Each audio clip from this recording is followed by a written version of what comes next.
आज चाहिँ म बटुक बनाउने छु डिनरको लागि। पहिलो मटरलाई हिजो राति भिजाएको, अब भिजाएर यसरी पिस्ने। बटुकको ब्याटरमा जान्छ अदुवा अनि हरियो खुर्सानी जुन ब्लेन्ड गर्दैछ। यसमा जान्छ नुन स्वाद अनुसार, थोरै बेसार द पेस्ट।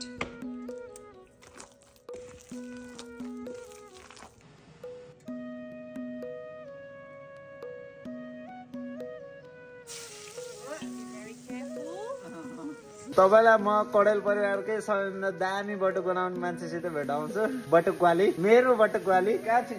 मेरो बटुकवाली। हामीसँग छ स्पेसलमा बटुक, चटनी, माथिबाट चिकौनी, फिश फ्राई, छोइला, चिउरा, पापड, सलाद।